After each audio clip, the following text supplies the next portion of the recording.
તમને ખબર છે, દાંતનો સડો અચાનક નથી પડતો. મીઠાઈ તો ખાતા હશો ને, ચીકણો, ખજૂર, ખારેક એવો ખોરાક લેતા હશો ને, ચોકલેટ્સ પણ ખાતા હશો ને, આઈસ્ક્રીમ પણ લેતા હશો ને.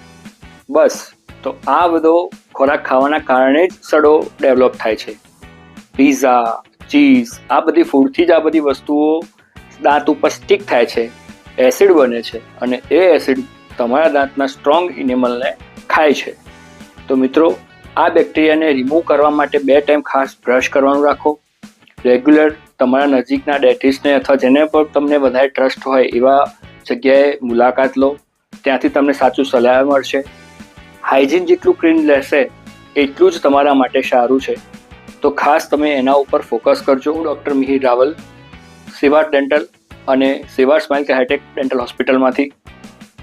એક વસ્તુ મિત્રો ધ્યાન રાખજો, કાળજી નહીં લો તો સારવાર મોંઘી પડશે.